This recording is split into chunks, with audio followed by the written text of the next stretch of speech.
Bueno, repasando cálculo integral, pues nos faltaba definir lo que es la integral definida, ¿no? Que siempre va a estar relacionado con el cálculo de áreas. Por lo tanto, ahora vamos a aprender a cómo aproximar el área bajo la curva en un intervalo cerrado mediante la suma de Riemann, ¿no? Riemann lo que hizo fue eh, definir lo que es, ¿no?, una partición. Entonces primero empezamos definiendo una partición, ¿ya? Entonces la partición de un intervalo cerrado desde A hasta B es un conjunto de subintervalos, ¿ya? Entonces un conjunto de subintervalos que van a cumplir ciertas condiciones, ¿ya? Entonces lo que hizo Riemann fue primero definir una partición que va a cumplir las siguientes propiedades, ¿no? Que va desde el primer punto, que en este caso sería A, obviamente x sub 0, y acá sería hasta x sub n, pues, ¿no? X sub n menos 1 y x sub n, ¿no? Entonces, una partición es un conjunto de subintervalos que van a cumplir las siguientes propiedades, ¿no? La primera propiedad que va a cumplir es que la unión de todos esos subintervalos, de todos los subintervalos, pues va a cubrir todo el intervalo cerrado desde A hasta B, pues, ¿no? La segunda condición nos dice que la intersección entre dos intervalos que están juntos, uno después del otro, voy a poner x sub i para generalizar, ¿no? X sub i menos 1 y acá x sub i. Y luego acá x sub i y x sub i más 1, ¿no? Entonces la intersección de dos intervalos que viene uno después del otro, pues nos va a dar el punto que los separa, ¿no? Para toda y 1, 2, 3 hasta llegar obviamente a n-1, no puede pasar de n-1, ¿ya? Es decir que si entre dos intervalos, pues la intersección siempre va a ser el punto que los separa, ¿no? Que sería ese punto de ahí. Perfecto. Entonces la última condición que tiene que cumplir es que la intersección entre dos intervalos que no están seguidos, o sea, no va uno después del otro, es el conjunto vacío, ¿no? Aquí vamos a poner x sub k y x sub k más 1, ¿no?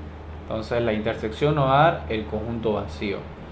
Porque si yo tomo este intervalo y este intervalo, pues claro, su intersección obviamente me va a dar ese punto divisor, ¿no? Pero si yo tomo este intervalo y tomo este intervalo, pues no hay ningún punto en común, ¿no? Entonces por lo tanto es vacío. Pero eso solo se da en este caso, a menos que y menos 1 sea igual a k más 1, pues, ¿no? O que también y sea igual a k, ¿no? Entonces hay que tomar muy en cuenta eso. Entonces vamos a definir, ¿no? Ahora sí, una vez tomado en cuenta qué es una partición y qué propiedades o qué condiciones tiene que satisfacer, vamos a definir la función, pues, ¿no? Ya, sea f, ya, o g o h o como ustedes quieran, una función que pertenece al conjunto de todas las funciones que están definidas en el intervalo cerrado desde A hasta B, ¿no? Y P va a ser una sucesión de particiones que va a estar definida por el conjunto x sub 0 igual a A, x sub 1, x sub 2 y así va a ir hasta x sub n igual a B, pues, ¿no? Entonces, por lógica, el primer punto, x sub 0 va a ser igual al a, ¿no? Y x sub n va a ser igual a b, al punto final. O sea, por lógica, pues sí cumple, ¿no? Entonces, nosotros, de esta sucesión de particiones, lo que vamos a hacer es derivar, ¿no? Derivar los subintervalos. De ahí vamos a sacar los subintervalos. Entonces, esta sucesión de particiones define cuál va a ser el conjunto de subintervalos, que es este de acá, ¿no? Eso es lo que hace, pues, ¿no? Define x sub 0, x sub 1 y así hasta llegar a x sub n menos 1 y x sub n. Eso es lo que hace la sucesión de particiones, ¿no? Entonces Riemann lo que hizo fue idearse que esta sucesión de particiones cada vez sea más pequeña, porque mientras más pequeños sean estos subintervalos, mayor va a ser la aproximación al área, y vamos a ver por qué. Sea f una función que pertenece al conjunto de todas las funciones que están definidas en el intervalo cerrado desde a hasta b, y p una sucesión de particiones con norma P, ¿ya? ¿Qué es la norma P? Va a ser igual al tamaño o la longitud de el rectángulo más grande que exista, ¿no? ¿Ya? O sea, cuando nosotros dividimos en subintervalos, no todos siempre tienen que ser iguales. Como vemos en este caso, el subintervalo más grande es este de aquí. Es el más grande. Entonces nosotros nos vamos a enfocar en ese. Ese subintervalo puede ser desde x sub 1 hasta x sub 2, ¿no? Es un ejemplo. Entonces, la norma P está aquí. Lo que hace la norma P es tomar el tamaño, la base del rectángulo más grande, para asegurarnos que cuando estos rectángulos sean cada vez más pequeños y nos aproximemos cada vez más al área, cada vez que los rectángulos sean más pequeños, todos estos huecos que hay, cada vez van a ser más pequeños. Entonces, cuando los rectángulos sean infinitamente pequeños, estos huecos de aquí ya no van a existir. Y por lo tanto, el área, la suma de Riemann se va a aproximar al área verdadera bajo la curva en este intervalo cerrado. ¿Ya? Entonces, una vez definido qué es una partición, sucesión de particiones, qué es la norma, pues también hay que definir el conjunto de los puntos de evaluación, ¿no? Que está definida por el conjunto T, que va desde T sub 0, T sub 1, T sub 2, hasta T sub n. Perfecto. Entonces, ¿de dónde sacamos las T, no? Pues T sub n o T sub i, voy a poner para generalizar, se puede sacar de muchas maneras, ¿no? Es decir, que cuando nosotros querramos calcular el área de uno de estos rectángulos, ¿no? Para sumarla, porque obviamente el área bajo la curva va a ser la suma de todos estos rectángulos. Cuando querramos hacer eso, pues tenemos una base y una altura, ¿no? Una altura que va a estar definida por la función, y obviamente acá va a estar definida desde x sub i menos 1 hasta x sub i, y a esta distancia la podemos llamar delta de x sub i, ¿no? Para generalizar. Entonces, ¿cómo calculamos esta distancia? Por ejemplo, en el rectángulo más grande, ¿cómo calculamos la distancia? Va a ser x sub i, si usamos aquí pues la notación de x sub i, ¿ya? Si usamos la notación de x sub i, va a quedar entonces que la distancia, este tramo de acá, va a ser igual a x sub i menos x sub i menos 1.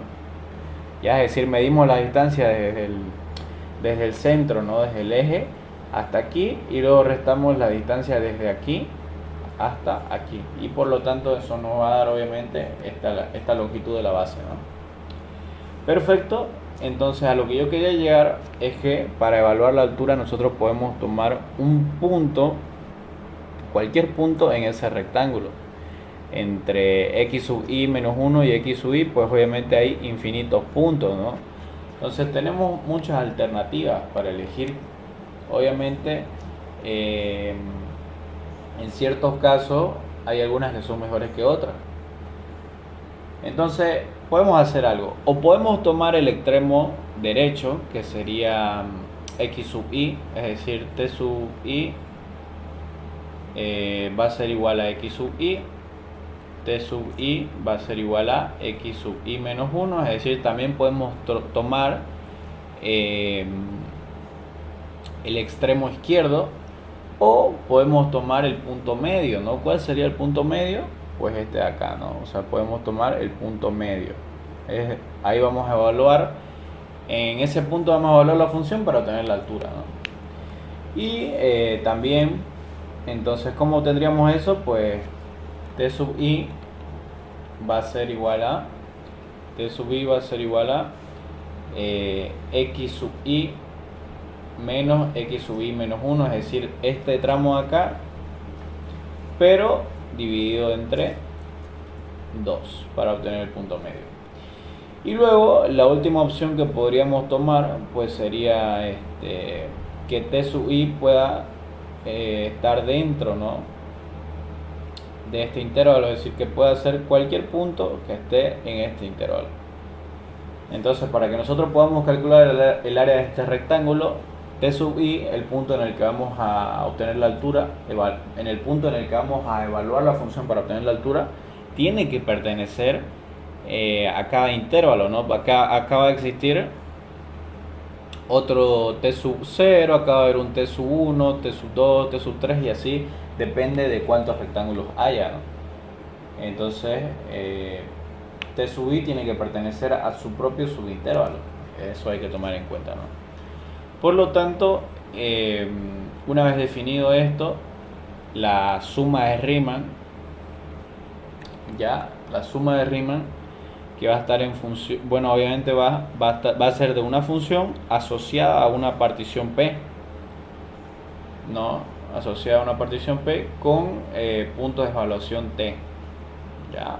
O también puede ser la suma de Riemann asociada a una función con una partición P, ¿no? Va a ser igual a ver, si son infinitos rectángulos que vamos a calcular, pues cada uno va a tener una base y una altura, ¿no? Entonces el área de cada rectángulo va a ser base por altura. ¿Y cuál es la base? Pues la base es delta de x sub i, ya habíamos dicho. Y la altura va a ser f, o sea, la función evaluada en cada punto de evaluación, pues, ¿no? T sub i. Perfecto. Entonces va a ser delta de x sub 1 por f de t sub 0 o t sub 1 más delta de x sub 2 por f de t sub 2, y así va a ir hasta llegar pues al último rectángulo, pues, ¿no? Entonces, muy importante definir esto, por lo tanto, así sería la suma de Riemann, ¿no? Pero la suma de Riemann también se puede expresar con sumatoria, ¿no? Con la notación sigma, desde i igual a 0 hasta n, ¿no? N es el número de rectángulos que tenemos, ¿no? Por lo tanto, va a ser f de t sub n por delta de x sub n, ¿no? Así va a estar expresada esta sumatoria. Entonces esta sería una aproximación, no es el área real, ¿no? Aproximación. No es el área real bajo la curva de esta función, ¿no? Es una aproximación. Ahora, si nosotros queremos saber cuál es el área real, ¿no?, pues vamos a tener que realizar la aplicación de límites, ¿no? Entonces, la definición formal de la suma de Riemann va a ser la siguiente, ¿no? Para todo epsilon mayor que 0 va a existir, ¿no?, un delta mayor que 0, tal que el valor absoluto de el valor absoluto, ¿no? De la integral de a b de f de x diferencial de x menos la suma de Riemann, ya, f de t sub i por delta de x sub i, ¿no? Ya va a ser menor que epsilon. Y aquí voy a realizar una corrección. Acá pues ya no sería t sub n, ¿no? Sería directamente t sub i, ¿no? Y x sub i hasta llegar a n, ¿no? Entonces esta sería la definición, es decir que para cada epsilon, para cada error tan pequeño como nosotros querramos, va a existir un delta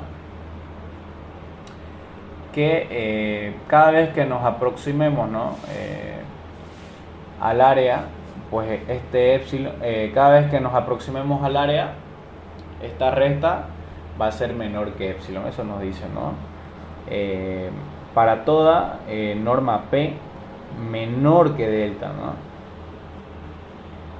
Lo que va a hacer el delta es obviamente un número pequeño que va a hacer que la norma P también sea pequeña, es decir, la norma P ya habíamos dicho que es el tamaño, es la base del subintervalo más grande que hay, ¿no? Entonces, si yo hago que esta norma P sea menor que delta, con este delta estoy restringiendo que la norma P cada vez sea más pequeña, ¿no? Este delta lo que va a hacer es no va a permitir que la norma P sea grande y por lo tanto no cumpla esta desigualdad, ¿no? Obviamente para todo su intervalo, perdón, para toda partición que pertenezca al intervalo cerrado AB, ¿no? Entonces de ahí es donde podemos definir de dos maneras la suma de Riemann, ¿no? La verdadera área bajo la curva.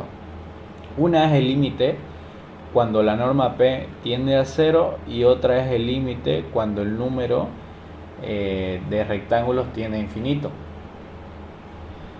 Ya, cualquiera de las dos funciona. Lo mismo, ¿no? De la suma de Riemann desde i igual a 0 hasta n de t sub i por delta de x sub i. Cuando la norma P tiende a 0, es decir, aquí está la norma P, ya, norma P. Cuando el rectángulo más grande, ¿no? La base del rectángulo más grande tiende a 0, eso va a asegurarnos que las bases de los otros rectángulos que son más pequeños también tiendan a 0. Si la base del rectángulo se hace pequeña a la misma razón que la base de los otros rectángulos, pues eso me va a asegurar que cuando la base de este rectángulo sea 0, la otra ya también va a ser 0, ¿no? En cambio, si nosotros hubiéramos tomado como norma P la base del rectángulo más pequeño, eso lo que haría es que la base del rectángulo más grande no sabríamos si se va a hacer 0 o no se va a hacer 0 en el infinito. Por lo tanto, es importante siempre tomar la base del rectángulo más grande, ¿no? Entonces, esta confusión no la tendríamos si tomaríamos el mismo tamaño de rectángulo, el mismo tamaño, ¿no? Para cada subintervalo, para los infinitos rectángulos que vamos a usar, ¿no? Por lo tanto, cuando la norma P tiende a 0, todos los rectángulos, todas las bases de los rectángulos se van a hacer 0 y por lo tanto pues todos estos huecos de acá se van a eliminar y nos vamos a aproximar bastante a el área desde A hasta B de f de x diferencial de x. O cuando nuestra sucesión de particiones ya tiende a infinito, ¿no? Aquí está la sucesión de particiones. Perfecto, aquí la voy a remarcar. Cuando esta sucesión de particiones tiende a infinito, es decir, se haga cada vez más grande, pues esto se va a dividir en rectángulos más pequeños cada vez, ¿no? Por lo tanto, también estos espacios de acá, estos huecos, se van a eliminar. Por lo tanto, también nos vamos a aproximar al área bajo la curva, ¿no? Entonces lo mismo, ¿no? Desde y igual a 0 hasta n por f de t sub i por delta de x sub i. También nos vamos a aproximar de esa manera por f de x diferencial de x. Perfecto, entonces esa es la definición del área bajo la curva, ¿no? Por la suma de rima, ¿no? Pero, ¿por qué el área bajo la curva es lo mismo que la integral, ¿no? Que la integral desde a hasta b de f de x diferencial de x? ¿Por qué? Bueno, primero vamos a realizar una aproximación. Ya vamos a hacer un cálculo de aproximación del área de una función f de x, ¿no? Ya podría ser esta función. Perfecto, entonces vamos a hacer una aproximación del área, ¿no? De un intervalo, desde un intervalo a hasta un intervalo b, pues, ¿no? O desde un punto x hasta un punto x más, más h, ¿no? Entonces a esta base de acá, pues como es x más h, a la base, a este aumento le vamos a llamar h, pues, ¿no? Entonces, como yo voy a realizar una aproximación del área bajo la curva de f de x desde x hasta x más h, entonces lo que voy a hacer es usar un rectángulo, ¿no? Por lo tanto, el área de cuyo rectángulo, ya, o sea, la aproximación de mi área va a ser igual a base por altura. ¿Cuál es la base? H. ¿Y cuál es la altura? Es f de x. Es la función evaluada en x, ¿no? Porque esta es la altura. Entonces va a ser f de x por h, ¿no? O h por f de x. Esa va a ser mi aproximación del área. Pero hay que tomar en cuenta que acá hay un espacio sobrante, ¿no? Es decir, no estamos calculando el área total. Por eso decimos que es una aproximación, ¿no? Entonces, ¿qué es lo que vamos a hacer? Vamos a inventar o vamos a suponer que existe una función que me calcula el área de f de x, ¿ya? Una función g de x que me calcula el área de f de x. Perfecto, entonces g de x lo que hace es devolverme los valores debajo de la curva de f de x. Por ejemplo, si yo le doy g de, no sé, de aquí pongámosle b, entonces si yo le doy g de b, me va a devolver el valor del área hasta b, ¿ya? Del área bajo la curva de f de x desde 0 hasta b.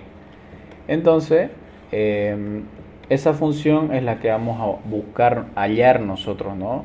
Para esta demostración lo que vamos a hacer es buscar una función que me describa, ¿no? La curva, perdón, el área bajo la curva de nuestra función principal, que es f de x, que me dé el área bajo la curva de f de x, ¿no? Desde 0 hasta un punto dado, ¿no?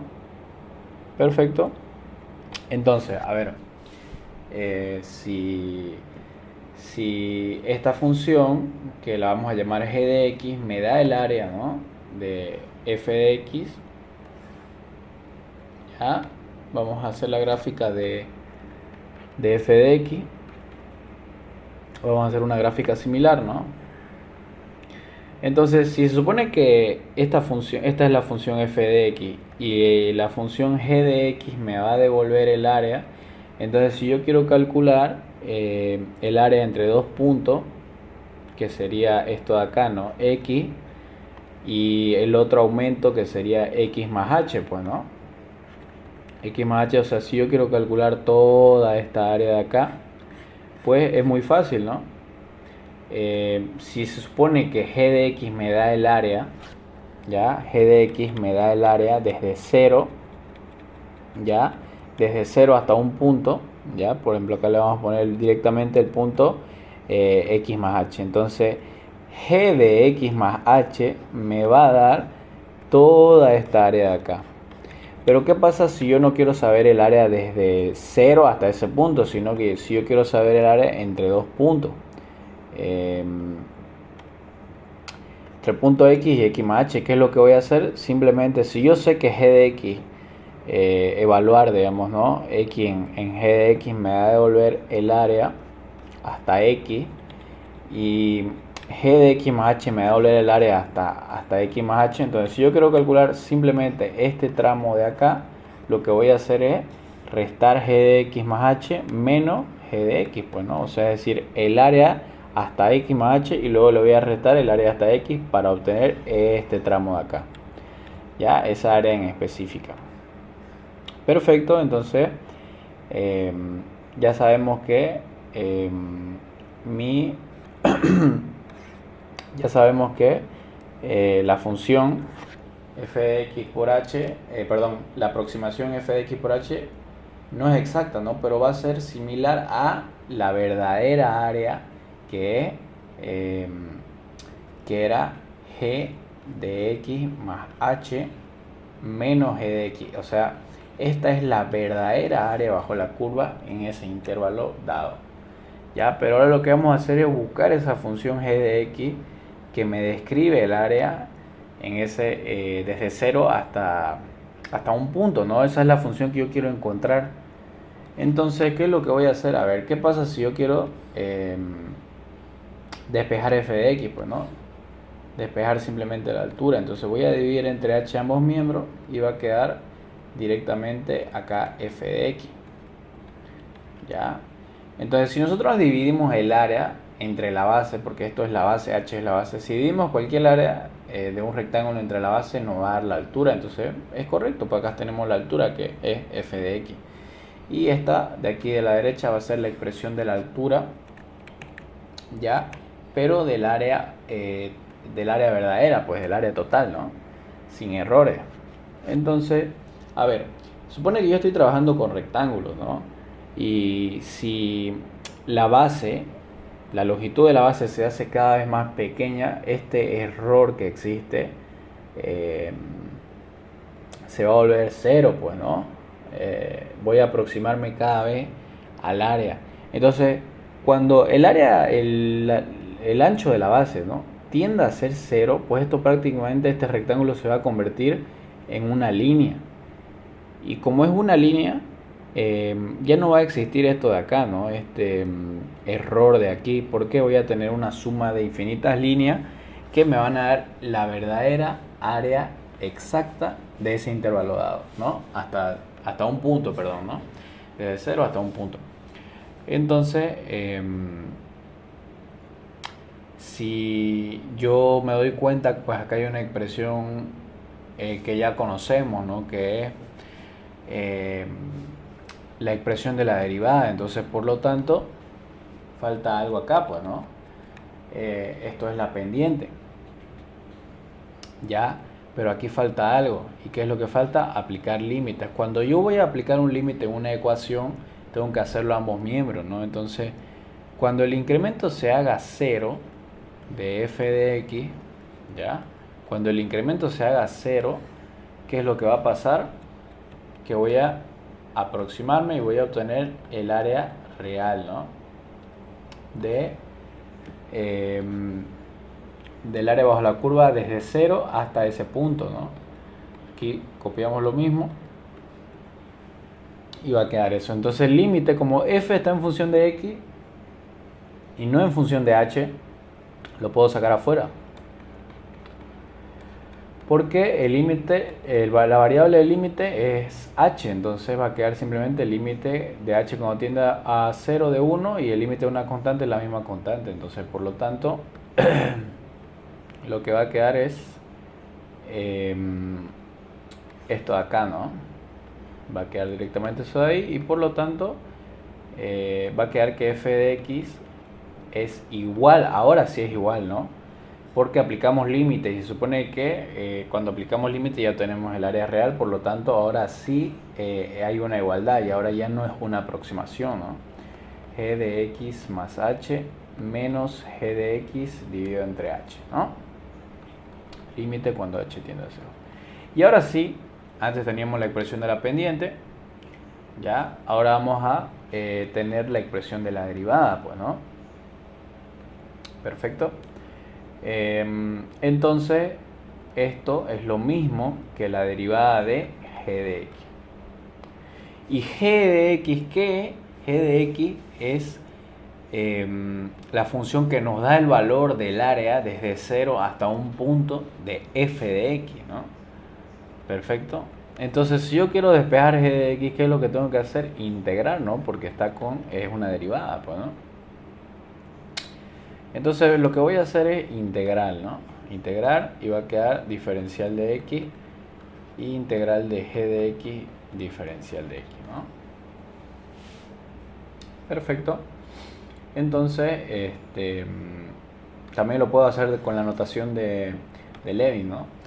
Que va a ser f de x va a ser igual a diferencial de g de x respecto de x, ¿no? Entonces esa diferencial de x va a pasar a multiplicar y ahora sí voy a integrar, ¿no? Diferencial de g de x. Integrando va a quedar f de x, diferencial de x va a ser igual a la integral de diferencial de g de x. La integral de un diferencial es la variable del diferencial, ¿no? En este caso es g de x. Entonces, ¿qué obtuvimos? Que simplemente la función que describe el área bajo la curva desde 0 hasta un punto de f de x es igual a la integral de f de x. Es decir que si nosotros queremos calcular el área desde 0 hasta un punto de una función, simplemente tenemos que calcular su integral. Nada más. O sea, g de x fue una función de apoyo para darnos cuenta y demostrar que para hallar el área bajo la curva desde 0 hasta un punto simplemente tenemos que integrar la función. Aquí de g de x ya no nos sirve, ¿no? Simplemente que el área, ya g de x ahora va a ser el área, ¿no? El área desde 0 hasta cualquier punto simplemente va a ser la integral de f de x diferencial de x. Bueno, acá me olvidé de agregar que está en función de x, pues, ¿no? Es muy importante tomar. Entonces, lo que voy a hacer es que si yo quiero saber el área desde,